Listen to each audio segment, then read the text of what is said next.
স্বাগতম জনাইছো মোৰ ইউটিউব চেনেল SSC টুৱাৰলে আৰু আজি মাজুলী ৩ নম্বৰ দিন আৰু আজি গৈ আছো আমি চামগুৰি সত্ৰ আৰু চামগুৰি সত্ৰৰ মুখাশিল্পৰ বাবে বিখ্যাত মুখাখিনি মানে কিদৰে কেনেকৈ মুখা বনোৱা হয় তাৰ ওপৰতে ভিডিঅ'টো পাব আপোনালোকে বলক তেনেহ'লে ভিডিঅ'টো ডাইৰেক্ট ষ্টাৰ্ট কৰোঁ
গুৰুজনৰে নাতি পৰম্পৰা সত্ৰ চামগুৰি সত্ৰ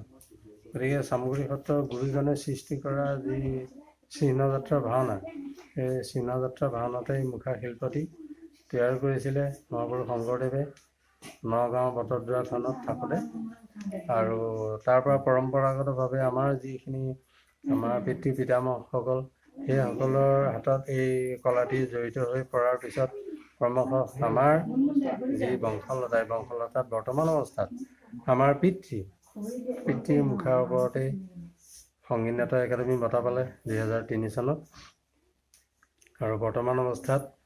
আমাৰ সেই মুখাটিক লৈ পেলাই আমি গৌৰৱ কৰোঁ গুৰুজনৰে সৃষ্টি কলা বুলি আৰু এই মুখাই বিশ্বলৈ এটা প্ৰবাহিত হোৱাৰ এটা উপক্ৰম হৈছে আৰু সকলোৱে আহি শিকিছে ইয়াৰ পৰা মুখা নিছে গতিকে তেনেধৰণে আমি পৰ্যটককো পাইছোঁ আৰু আমাৰ মুখাটো এটা ৰাষ্ট্ৰীয় স্বীকৃতি যে পালে তাৰ পৰাই পৰ্যটকৰ আগমনটো বেছি হ'ব আমাৰ বাঁহৰ কাঠি জাতি বাঁহৰ কাঠিৰে তৈয়াৰী কৰা আমি এটা সাজ বনাওঁ সেইটো হ'ল কোমৰ মূৰত আমি মুখাটি এটা সজাটো তৈয়াৰ কৰোঁ ইয়াৰ ওপৰত কুমাৰ মাটি দি কাপোৰ মাৰোঁ কুমাৰ মাটি কাপোৰ মৰাৰ পিছত শুকুৱাৰ পিছত গোবৰ মাটি দি চেহেৰা কৰোঁ গোবৰ মাটি দি চেহেৰা কৰাৰ পিছত তাৰ ওপৰত আকৌ কুমাৰ মাটি দি কাপোৰ মাৰি মিহি কৰি শুকুৱাৰ পিছতেই ৰং কৰা হয় চুলিৰ কাৰণে মৰাপাট ব্যৱহাৰ কৰোঁ এইখিনি আমাৰ ইয়াত কোনো ধৰণৰ ৰাসায়নিক প্ৰক্ৰিয়া নাই ৰাসায়নিক কোনো বস্তু নাথাকে এইটো আমাৰ থলুৱা সামগ্ৰীৰে নিৰ্মাণ কৰা মুখা শৈলী